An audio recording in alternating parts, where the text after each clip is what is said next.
बिस्मिल्लाहिर्रहमानिर्रहीम। Dear students, अस्सलाम वालेकुम। उम्मीद है आप सब खैरियत से होंगे। तो आज हम अपना सेकेंड ईयर का लेक्चर नंबर 19 स्टार्ट करते हैं, जो कि है इलेक्ट्रिक पोलराइजेशन। अब इलेक्ट्रिक पोलराइजेशन क्या है, इसको स्टार्ट करने से पहले अगर आपको याद हो तो हमने जब कैपेसिटर स्टार्ट किया था तो कैपेसिटर के बारे में हमने पढ़ा था कि कैपेसिटर को हम कैसे बनाते हैं। तो आपके पास उसमें हमने पढ़ा था हम दो प्लेट्स हैं तो उसके दरमियान हम क्या रखते हैं, एक इंसुलेटिंग मीडियम रखते होते थे। अब आपके पास कैपेसिटर को जब हम चार्ज करते थे तो आपके पास एक प्लेट पॉजिटिव चार्ज होती थी, एक प्लेट नेगेटिव चार्ज होती थी। थोड़ी देर हम उसको बैटरी के साथ लगा के चार्ज करते थे और फिर बैटरी को क्या करते थे, रिमूव करते थे। तो हमने देखा था जब हम बैटरी को रिमूव करते थे तो उसके बाद इन प्लेट्स पर चार्ज क्या रहता था, रिटेन रहता था। अब वो जो प्लेट्स पर चार्ज रिटेन रहता था उसकी दो वजूहत थी। एक वजह यह थी कि आपके पास वो दो प्लेट्स के दरमियान म्यूचुअल फोर्स ऑफ अट्रैक्शन थी, जिसकी वजह से वो चार्ज क्या रहते थे, रिटेन रहते थे। म्यूचुअल फोर्स ऑफ अट्रैक्शन क्यों थी? क्योंकि आपके पास एक पॉजिटिव प्लेट थी, एक नेगेटिव प्लेट थी। तो पॉजिटिव नेगेटिव एक दूसरे को क्या करते हैं, अट्रैक्ट करते हैं, इसलिए म्यूचुअल फोर्स ऑफ अट्रैक्शन थी, जिसकी वजह से उन प्लेट्स पर चार्ज क्या रहा था, रिटेन रहा था। और आपके पास जब दोनों दूसरी वजह यह थी, अब आपके पास जब एक प्लेट पॉजिटिव है एक प्लेट नेगेटिव है, दूसरे दोनों एक दूसरे को क्या करेंगे, अट्रैक्ट करेंगी। तो अब एक दूसरे के साथ जुड़ नहीं सकती, क्योंकि एक दूसरे के साथ इतनी अट्रैक्शन होगी, फोर्स ऑफ अट्रैक्शन होगी, तो वो एक दूसरे से जुड़ सकती है, जुड़ के दोबारा न्यूट्रलाइज हो सकती है। इसलिए आपके पास जो दूसरी वजह थी जिसकी वजह से चार्ज रिटेन रहता था, कि हम क्या करते थे, वो प्लेट्स आपस में जुड़े ना, हम उनके दरमियान में क्या रखते थे, एक इंसुलेटिंग मीडियम, एक डाइलेक्ट्रिक मीडियम रखते थे, जिसकी वजह से कि चार्ज क्या रहता था, उस पर रिटेन रहता था। वो प्लेट्स आपस में जुड़ती नहीं थी और वो डाइलेक्ट्रिक मीडियम में भी एक अपनी इलेक्ट्रिक फील्ड इंड्यूस हो जाती थी, जिसकी वजह से क्या रहता था, उस पर चार्ज रिटेन रहता था। अब आज को देखते हैं कि आपके पास इस टॉपिक में हम पढ़ते हैं कि वो डाइलेक्ट्रिक मीडियम किस तरह वर्क करता है और किस तरह आपके पास उसकी वजह से जो प्लेट्स हैं उन पर चार्ज क्या रहता है, जी, रिटेन रहता है। ठीक है, तो हम कंसिडर करते हैं हमारे पास दो प्लेट्स ऑफ कैपेसिटर है, एक पॉजिटिव प्लेट है, एक नेगेटिव प्लेट। एक प्लेट पर नेगेटिव चार्ज है, एक प्लेट पर पॉजिटिव चार्ज है। ये इनिशियली चार्ज है, पहले से हमने चार्ज की हुई प्लेट्स को।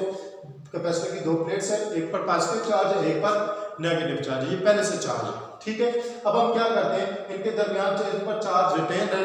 हम चाहते हैं कि आपके पास इन प्लेट्स पर चार्ज क्या रहे, रिटेन रहे। ठीक है, जैसे कैपेसिटर में हम करते हैं। अब चार्ज रिटेन रहने के लिए हम क्या करते हैं, इनके दरमियान में इंसुलेटिंग मीडियम रख देते हैं, जिसको हम कहते हैं जी डाइलेक्ट्रिक मीडियम। ठीक है, एक इंसुलेटिंग मीडियम रख देते हैं, जिसको हम क्या कहते हैं, डाइलेक्ट्रिक मीडियम कहते हैं। अब जैसे इंसुलेटिंग मीडियम रखते हैं इसके दरमियान में, पहले इंसुलेटिंग मीडियम क्या होता है, न्यूट्रल होता है, उस पर कोई चार्ज नहीं होता, उस पर कोई आपके पास एज ए होल न्यूट्रल होता है। जैसे एज ए होल सारी बॉडीज पहले क्या होती है, न्यूट्रल होती है। अब जैसे इस इंसुलेटिंग मीडियम को हम क्या रखेंगे, इन दो पहले से चार्ज जो इनिशियली चार्ज प्लेट्स हैं उनके दरमियान में जैसे उस इंसुलेटिंग मीडियम को लाएंगे, अब क्या होगा, उस इंसुलेटिंग मीडियम के जितने भी मॉलिक्यूल्स हैं उनमें आपके पास क्या होगी, उनमें आपके पास चार्जेस की डिस्प्लेसमेंट शुरू होगी। चार्जेस की डिस्प्लेसमेंट, ये चार्जेस की ओरिएंटेशन शुरू होगी। कैसे ओरिएंटेशन शुरू होगी कि आपके पास जितने भी नेगेटिव चार्ज है, जितने भी आपके पास नेगेटिव चार्ज है वो सारे के सारे किधर आ जाएंगे, लेफ्ट पर आ जाएंगे। जितने भी नेगेटिव चार्ज है वो सारे के सारे किधर आ जाएंगे, लेफ्ट पर। क्यों लेफ्ट पर आएंगे? क्योंकि आपके पास लेफ्ट पर कौन सी प्लेट है, पॉजिटिव प्लेट है। तो पॉजिटिव प्लेट क्या करेगी, सारे के सारे नेगेटिव चार्जेस को क्या करेगी, अपनी तरफ अट्रैक्ट करेगी।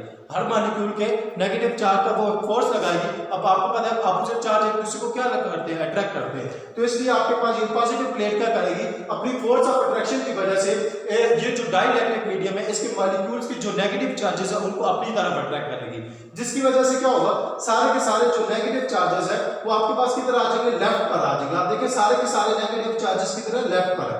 ठीक है, आप अपने साथ बुक भी रख लें, शायद आपको इधर से डायग्राम सही तरह नजर नहीं भी आ रही तो आप बुक से आप उसको देख सकते हैं। तो आपके पास सारे के सारे नेगेटिव चार्जेस किधर आएंगे, लेफ्ट पर आ जाएंगे। क्यों? क्योंकि आपके पास पॉजिटिव प्लेट की फोर्स ऑफ अट्रैक्शन की वजह से वो सारे चार्जेस किधर आ जाएंगे, नेगेटिव लेफ्ट साइड पर आ जाएंगे। जबकि जितने भी पॉजिटिव चार्जेस है वो सारे किधर आ जाएंगे, वो सारे के सारे राइट साइड पर आ जाएंगे। वो सारे किधर आ जाएंगे, राइट साइड पर। राइट साइड पर क्यों आएंगे? क्योंकि राइट साइड पर कौन सी प्लेट है, नेगेटिव प्लेट है। वो नेगेटिव प्लेट क्या करेगी, सारे के सारे पॉजिटिव चार्जेस को अपनी तरफ अट्रैक्ट करेगी, जिसकी वजह से आपके साथ जितने भी पॉजिटिव चार्जेस है वो सारे किधर आ जाएंगे, राइट पर आ जाएंगे। ठीक है, तो इस तरह आपके पास ये जो मॉलिक्यूल्स है ये आपके पास क्या हो जाएंगे, पोलराइज्ड हो जाएंगे। ये डाइलेक्ट्रिक मीडियम क्या हो जाएगा, पोलराइज्ड हो जाएगा। पोलराइज्ड भी कि इसके पोल्स बन जाएंगे, इसमें मॉलिक्यूल्स के क्या बन जाएंगे, पोल्स बन जाएंगे। पहले मॉलिक्यूल्स में कोई पोल्स नहीं थे, लेकिन जैसे ही हमने उस मीडियम को क्या रखा जी, आपके पास दो इनिशियली चार्ज प्लेट्स के दरमियान रखा, तो अब आपके पास उसके क्या बन जाते हैं, पोल्स बन जाते हैं। एक नेगेटिव पोल बन जाता है, एक पॉजिटिव, मतलब नेगेटिव और पॉजिटिव चार्जेस एक दूसरे से क्या हो जाते हैं, सेपरेट हो जाते हैं। एक तरफ नेगेटिव चार्ज, दूसरी तरफ क्या आ जाता है जी, पॉजिटिव चार्ज आ जाता है। ठीक है। तो इस तरह आपके पास ये मीडियम क्या हो जाता है, पोलराइज हो जाता है, और आपके पास इस प्रोसेस को क्या कहते हैं, पोलराइजेशन कहते हैं। इस प्रोसेस को क्या कहते हैं, पोलराइजेशन कहते हैं, जिसमें हम क्या करते हैं कि आपके पास एक डाइलेक्ट्रिक मीडियम को पहले से इनिशियली चार्ज जो प्लेट्स हैं उनके दरमियान में रखते हैं, जिसकी वजह से उसके चार्जेस क्या होते हैं, ओरिएंटेड होना शुरू होते हैं और उसके चार्जेस डिस्प्ले होते हैं। नेगेटिव चार्जेस एक तरफ आ जाते हैं, पॉजिटिव चार्जेस दूसरी तरफ चल जाते हैं। इसको हम क्या कहते हैं, पोलराइजेशन करते हैं। अब ये जो चार्जेस है, ये चार्जेस कौन से चार्जेस है, इंड्यूस चार्जेस है। ये सारा प्रोसेस किसकी वजह से हो रहा है, इलेक्ट्रोस्टैटिक इंडक्शन की वजह से हो रहा है। आप 10th में भी पढ़ते हैं इलेक्ट्रोस्टैटिक इंडक्शन। इलेक्ट्रोस्टैटिक इंडक्शन में आप देखते हैं कि जब हम एक किसी भी अनचार्ज बॉडी को किसी चार्ज बॉडी के करीब लाते हैं तो आपके पास एकदम से उस पर क्या आ जाता है जी, चार्ज आ जाता है। वो चार्ज कैसे आता है, वो आपके पास उस चार्ज जो जिस चार्ज बॉडी के करीब लेके जाते हैं उस चार्ज बॉडी की आपके पास फोर्स की वजह से, इलेक्ट्रिक फील्ड की वजह से उस पर क्या आ जाता है, चार्ज आ जाता है। तो सेम आपके पास यहाँ पर भी वही कंसेप्ट हुआ है। ये जो चार्जेस है ये इंड्यूस चार्जेस है। क्यों इंड्यूस चार्जेस क्यों है, क्योंकि आपके पास जो पहले से इलेक्ट्रिक फील्ड पाई जा रही है, कौन सी इलेक्ट्रिक फील्ड, जो आपके पास कैपेसिटर्स की प्लेट्स की वजह से जो इलेक्ट्रिक फील्ड थी उसकी वजह से क्या हुआ, इस आपके पास जो डाइलेक्ट्रिक मीडियम था इसके चार्ज, इस पर चार्ज आ गया, इसके मॉलिक्यूल्स पर चार्ज आ गया, और इसके एक साइड पर नेगेटिव चार्ज आ गया, दूसरी साइड पर पॉजिटिव चार्ज आ गया। इस तरह आपके पास मॉलिक्यूल्स का पोलराइज हो गए।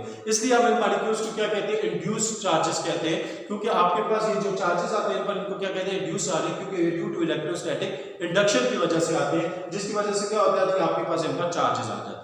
ठीक है। अब आपके पास यहाँ पर अगर आप देखें तो दो तरह की इलेक्ट्रिक फील्ड पाई जा रही है। दो तरह की इलेक्ट्रिक फील्ड कैसे, एक तो आपके पास पाई जा रही है किसकी वजह से, ये प्लेट्स की वजह से, जो आपके पास कैपेसिटर की प्लेट्स है उनकी वजह से एक फील्ड पाई जा रही है। और वो फील्ड कहां से पाई जा रही है, आपको पता है कि इलेक्ट्रिक फील्ड की डायरेक्शन किधर होती है, फ्रॉम पॉजिटिव टू नेगेटिव। हमने इस चैप्टर के स्टार्ट में पढ़ के आए जब हमने इलेक्ट्रिक लाइंस ऑफ फोर्स पढ़ी, इलेक्ट्रिक फील्ड की डायरेक्शन किधर होती है, फ्रॉम पॉजिटिव टू नेगेटिव। अब आपके पास जो प्लेट्स है उनकी वजह से जो इलेक्ट्रिक फील्ड की डायरेक्शन है वो किधर है, वो आपके पास है from positive to negative, from positive to negative, मतलब लेफ्ट टू राइट की तरफ है। जबकि आपके पास अगर चार्जेस को देखें तो इनके इंड्यूस चार्जेस की वजह से भी अब इलेक्ट्रिक फील्ड क्रिएट होगी, क्योंकि इधर भी अब क्या हो चुका है, नेगेटिव और पॉजिटिव चार्जेस एक दूसरे से अलग अलग हो चुके हैं। तो इधर भी क्या क्रिएट होगी, इलेक्ट्रिक फील्ड क्रिएट होगी और एक खास डायरेक्शन में क्रिएट होगी। वो कौन सी डायरेक्शन में, अगर आप देखें तो सारे पॉजिटिव चार्जेस किधर है, राइट पर, और सारे नेगेटिव चार्जेस किधर है, लेफ्ट पर। तो इसमें जो आपके पास इलेक्ट्रिक फील्ड क्रिएट होगी वो किधर क्रिएट होगी, from right to left create होगी। ठीक है। तो दो इलेक्ट्रिक फील्ड्स क्रिएट हो जाएगी। एक इलेक्ट्रिक फील्ड जो चार्ज कैपेसिटर की प्लेट्स हैं उनकी वजह से क्रिएट होगी और वो किधर से होगी, फ्रॉम लेफ्ट टू राइट। जबकि एक जो इलेक्ट्रिक फील्ड है वो इंड्यूस चार्जेस की वजह से क्रिएट हो जाएगी और वो किधर होगी, राइट टू लेफ्ट। अब दो फील्ड्स हैं, एक लेफ्ट टू राइट और एक राइट टू लेफ्ट, मतलब दोनों एक दूसरे के क्या है जी, अपोजिट है। इसकी वजह से क्या होता है, आपके पास ये जो इंड्यूस चार्जेस की वजह से इलेक्ट्रिक फील्ड है ये क्योंकि आपके पास एक्सटर्नल फील्ड के अपोजिट होती है, ये जो इंड्यूस चार्जेस की फील्ड है ये एक्सटर्नल फील्ड की क्या होती है, अपोजिट होती है। इस वजह से क्या करती है, एक्सटर्नल फील्ड की इंटेंसिटी को क्या कर देती है, रिड्यूस कर देती है। एक्सटर्नल फील्ड की इंटेंसिटी को क्या कर देती है, रिड्यूस कर देती है, जिसकी वजह से प्लेट्स क्या होती है, आपस में जुड़ नहीं पाती और इस वजह से वो आपस में आपके पास वो चार्ज कैपेसिटर क्या होता है, चार्ज भी रहता है, उनकी प्लेट्स पर चार्ज रिटेन रहते हैं और आपके पास इस वजह से इलेक्ट्रिक फील्ड क्रिएट हो जाती है। इंड्यूस चार्जेस और एक्सटर्नली चार्ज फील्ड के दरमियान दोनों फील्ड्स अपोजिट होती है, जिसकी वजह से इन प्लेट्स पर क्या रहता है, चार्ज रिटेन रहता है। ठीक है। तो इसलिए आपके पास हम क्या करते होते हैं, कैपेसिटर्स के दरमियान कोई भी डाइलेक्ट्रिक मीडियम रखते हैं जिसकी वजह से उसमें चार्जेस क्या रहते हैं जी, रिटेन रहते हैं। क्लियर। अब आपके पास हमारे पास जो डाइलेक्ट्रिक मीडियम होते हैं वो दो तरह के मॉलिक्यूल्स के मिलकर बने होते हैं। डाइलेक्ट्रिक मीडियम हमारे पास दो तरह के मॉलिक्यूल्स से मिलकर बने होते हैं। एक होते हैं हमारे पास पोलर मॉलिक्यूल्स, ठीक है, और एक होते हैं नॉन पोलर मॉलिक्यूल्स। ठीक है। अब पोलर मॉलिक्यूल्स क्या और नॉन पोलर मॉलिक्यूल्स क्या है। पोलर मॉलिक्यूल्स वो पोलर मॉलिक्यूल्स है जिनमें आपके पास पहले से पोल्स बने होते हैं। ठीक है। जिनमें आपके पास मॉलिक्यूल्स की पोलराइजेशन पहले से हुई होती है, वो पहले से पोलराइज्ड हुए होते हैं। जैसे आपके पास फॉर एग्जांपल NaCl, ठीक है, NaCl को आपको देखें तो आपके पास Na पॉजिटिव होता है और Cl क्या होता है जी, नेगेटिव होता है। ठीक है। तो इसके ऑलरेडी पोलराइज हुआ होता है, सोडियम पॉजिटिव होता है, क्लोरीन नेगेटिव होता है, तो ये ऑलरेडी पोलराइज होता है। इसलिए आपके पास NaCl के जो मॉलिक्यूल्स होते हैं वो पोलराइज होते हैं, इसलिए इनको हम क्या कहते हैं, पोलर मॉलिक्यूल, ये ऑलरेडी पोलराइज होते हैं। जबकि हमारे पास कुछ डाइलेक्ट्रिक मीडियम ऐसे होते हैं जो नॉन पोलराइज्ड होते हैं, जो क्या होते हैं, नॉन पोलराइज्ड। ऐसे नॉन पोलराइज्ड मॉलिक्यूल्स के लिए आपके पास जैसे फॉर एग्जांपल ऑयल आ गया, जैसे फॉर एग्जांपल ऑयल आ गया। अब ऑयल के मॉलिक्यूल्स क्या होते हैं, वो नॉन पोलराइज्ड होते हैं। नॉन पोलराइज्ड मीन कि उसके मॉलिक्यूल्स में जो पॉजिटिव नेगेटिव चार्ज होते हैं वो मिक्स्ड अप हुए होते हैं। ठीक है। तो वो मिक्स अप होते हुए एक दूसरे से अलग अलग नहीं होते। तो ऐसे केस के लिए क्या किया जाए, ऐसे केस के लिए फिर हम उसे क्या करते हैं, पहले से एक्सटर्नल फील्ड के दरमियान उसे ला के रखते हैं। जैसे एक्सटर्नल फील्ड के दरमियान ला के रखते हैं तो पॉजिटिव नेगेटिव चार्जेस एक दूसरे से अलग अलग होते हैं और आपके पास उसमें क्या बन जाते हैं, पोल्स बन जाते हैं और वो पोलराइज हो जाते हैं। ठीक है, इसलिए आपके पास उसमें पोल्स बन जाते हैं, एक हो जाता है नेगेटिव पोल और एक हो जाता है पॉजिटिव पोल। इसलिए हम उसको क्या कहते हैं जी, डाइपोल कहते हैं। उसको क्या कहते हैं, डाइपोल कहते हैं। ठीक है, उसमें क्या हो जाता है, डाइपोल बन जाते हैं। डाइपोल में डाई मीन टू, ठीक है, दो पोल्स बन जाते हैं, एक नेगेटिव पोल और एक पॉजिटिव पोल, जैसे हमने इसमें बनाया। ठीक है, नॉन पोलराइज्ड मॉलिक्यूल्स के केस में।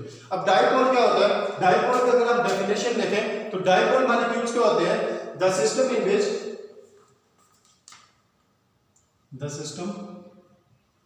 which two molecules of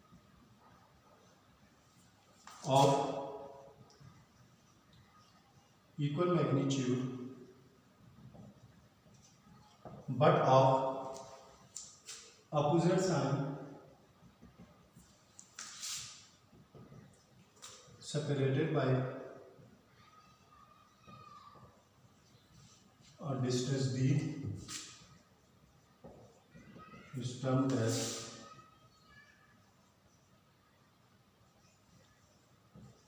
dipole. ठीक है, डाइपोल क्या होते हैं जी, आपके पास the system in which two molecules of equal magnitude but of opposite sign separated by a distance d is termed as dipole.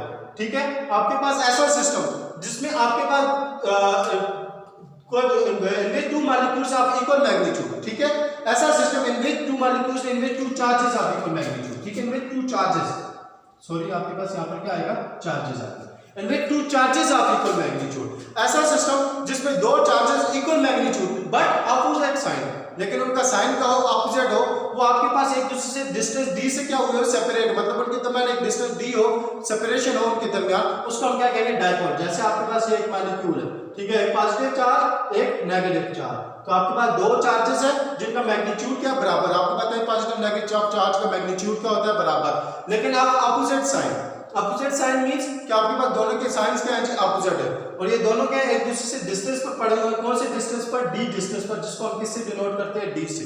ठीक है, इसको हम क्या कहते हैं, डाइपोल कहते हैं। ठीक है, two di mean two poles बन जाते हैं। ठीक है, अब इलेक्ट्रिक डाइपोल मोमेंट जो है इसको हम जो डिनोट करते हैं, ठीक है, electric dipole moment is denoted by P। ठीक है, इलेक्ट्रिक डाइपोल मोमेंट जो है उसको हम किससे डिनोट करते हैं, P से, और P किसके इक्वल होता है, QD के। ठीक है, P किसके इक्वल होता है, QD के। QD के क्या मतलब कि आपके पास इलेक्ट्रिक डाइपोल मोमेंट किसके इक्वल होता है, the product of charge Q present between the dipole and the distance d between the charges is termed as electric dipole। ठीक है, इलेक्ट्रिक डाइपोल किसके इक्वल होता है, प्रोडक्ट ऑफ चार्ज Q। ठीक है, जो चार्ज Q है, कितना चार्ज जो आपके पास प्रेजेंट है उस डाइपोल मोमेंट में, उस मॉलिक्यूल में, और डिस्टेंस d जो उनके दरमियान क्या, दो चार्जेस के दरमियान डिस्टेंस d है, इन दोनों के प्रोडक्ट को हम क्या कहेंगे, इलेक्ट्रिक डाइपोल मोमेंट कहेंगे। और ये क्या है, आपके पास वेक्टर क्वांटिटी है, it is a vector quantity. Electric dipole moment क्या है जी, वेक्टर क्वांटिटी है, मतलब आपके पास इसकी डायरेक्शन भी होती है, और वो डायरेक्शन आपको पता है जी, आपके पास आप कैसे फाइंड करते हो, from positive charge to negative charge इसकी डायरेक्शन। तो ये आपके पास आ गया इलेक्ट्रिक पोलराइजेशन का टॉपिक आ गया। ठीक है, इसको अपने तौर पर स्टडी कीजिएगा, इसको रिवाइज कीजिएगा, उम्मीद है आपको समझ आई होगी। इंशाल्लाह हम नेक्स्ट अपने लेक्चर के साथ एनर्जी स्टोर एंड कैपेसिटर के साथ आपको मिलेंगे, तब तक के लिए अपना ख्याल रखिएगा। अल्लाह हाफ़िज़।